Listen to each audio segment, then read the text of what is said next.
Assalamualaikum warahmatullahi wabarakatuh. Apa kabar? Apa kabarnya anak-anakku hari ini? Semoga selalu sehat, selalu ceria. Jangan lupa untuk tetap menjaga protokol kesehatan ya.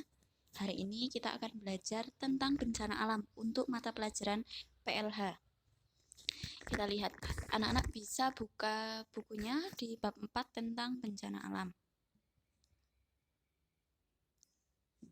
Nah, sebelumnya Bu Dinda akan tanya, apa itu bencana alam ya? Kalian ada yang tahu tidak? Apa itu bencana alam? Ada yang tahu? Nah, kalau belum tahu, Bu Dinda akan beritahu. Bencana alam adalah bencana yang disebabkan karena ada perubahan alam.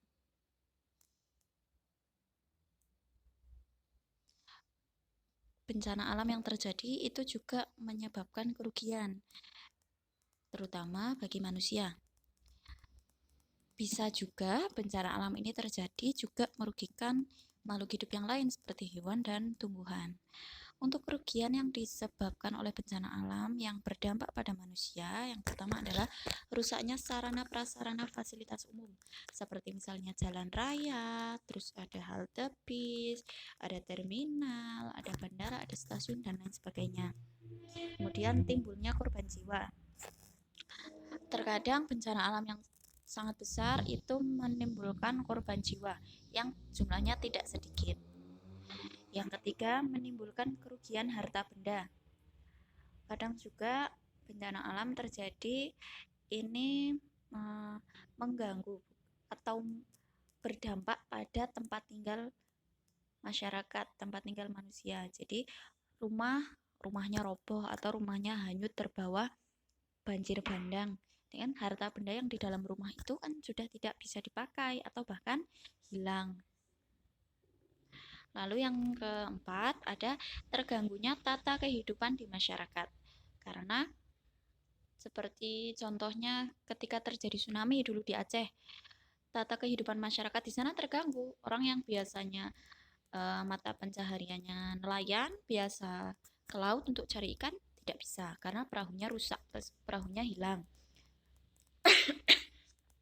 Anak-anak yang biasa sekolah tidak bisa sekolah karena sekolahnya hancur diserang tsunami.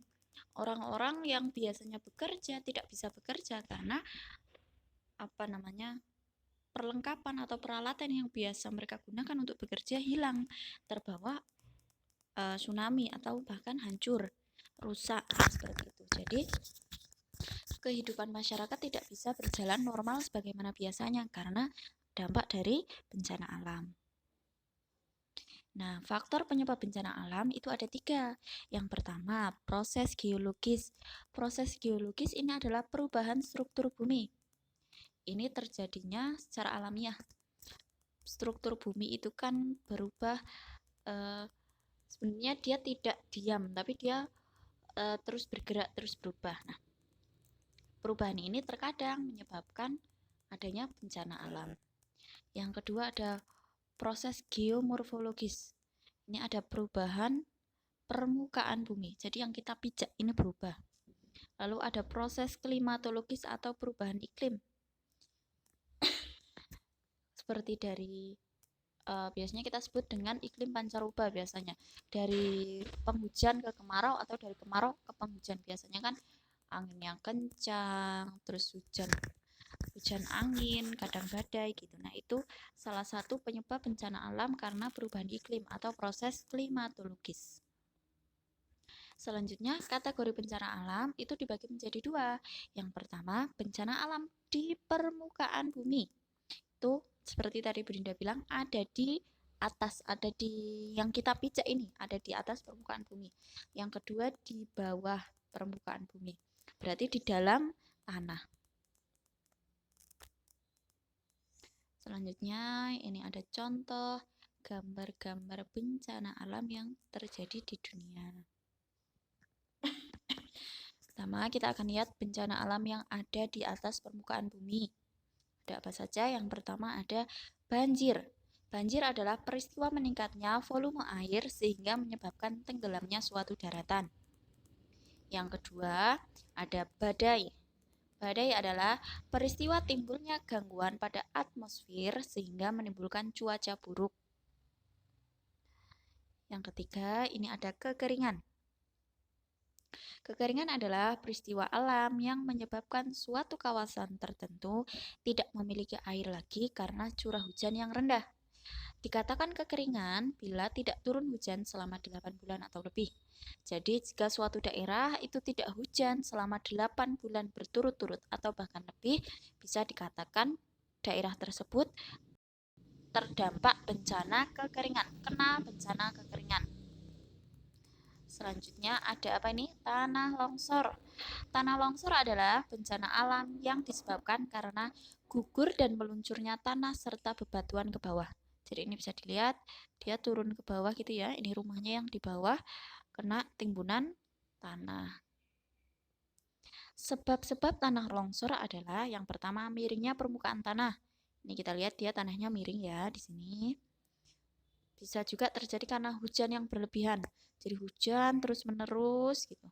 Itu bisa menyebabkan tanah longsor. Sebab yang lain ada letusan gunung berapi. Kemudian getaran kuat dari gempa, petir, peledakan atau suatu mesin.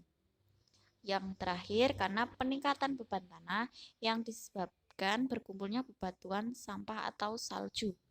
Jadi misalkan ini tanahnya miring ya. Nah, di sini ada beban, tanahnya ada bebannya di sini. Misalkan ada rumah atau di sini kalau di negara 4 musim itu ada salju atau di sini tertumpuk bebatuan. Nah, si tanahnya ini nggak kuat menahan terlalu lama, jadilah dia meluncur ke bawah jadi longsor.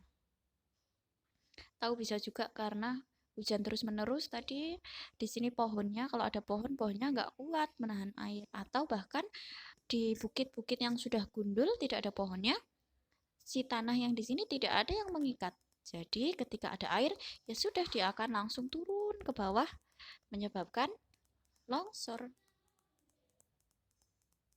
Selanjutnya ada bencana alam yang terjadi di dalam permukaan bumi. Jadi ada di bawah ya. Apa ini? Gambar apa ini? Gambar rumah terkena gempa bumi. Gempa bumi adalah peristiwa berguncangnya bumi akibat tumbukan antar lempeng bumi atau akibat aktivitas gunung berapi. Jadi gempa bumi ada 2 kategori. Yang pertama akibat tumbukan antar lempeng atau akibat aktivitas gunung berapi. Bagi penduduk yang ada di sekitar atau ada di lereng gunung berapi, apalagi gunung berapi yang aktif, biasanya ketika gunungnya mulai aktif lagi, itu sering merasakan getaran-getaran kecil atau gempa-gempa kecil. Nah, itu biasanya terjadi karena aktivitas di dalam gunung menyebabkan adanya getaran-getaran atau gempa bumi itu tadi. Selanjutnya apa ini? Letusan gunung berapi. Ini yang merah-merah ini magma yang keluar. Nah, letusan gunung berapi adalah peristiwa keluarnya magma dari gunung berapi. Hal ini disebabkan karena adanya dorongan gas dari dalam gunung tersebut. Jadi di sini ada dapurnya nih. Dia akan mendorong magma untuk keluar. Selanjutnya apa ini? Ada tsunami. Tsunami adalah naiknya permukaan air laut sehingga menimbulkan ombak tinggi dan membahayakan, disebabkan karena adanya gempa di dasar laut. Jadi kalau di dalam laut sini, di tengah laut sini ada gempa, itu bisa memicu atau menimbulkan adanya tsunami. Selanjutnya, ada bencana alam akibat aktivitas manusia. Apa saja? Yang pertama, ada kebakaran hutan. Kebakaran hutan adalah akibat dari kegiatan manusia untuk membuka lahan pertanian baru di sekitar hutan dengan cara membakar pepohonan di hutan tersebut. Ini sering terjadi di Kalimantan. Hutan-hutannya kalau menebangi itu kan lama. Nah, jadi orang-orang yang ingin membuka lahan ini sudah dibakar aja hutannya. Akan cepat selesai pekerjaannya, lebih efisien karena tidak usah capek-capek menebang pohon. Tapi dampaknya itu sangat buruk. Asapnya itu bisa mengganggu pernafasan. Apinya ini bisa membunuh hewan-hewan yang ada di dalam hutan. Hewannya nggak bisa lari, terperangkap di dalam hutan. Selanjutnya ada degradasi lingkungan. Apa itu degradasi lingkungan? Degradasi lingkungan adalah peristiwa penurunan kualitas lingkungan. Jadi ini contohnya, di sini bukit-bukitnya dipakai untuk lahan pertanian, lahan perkebunan.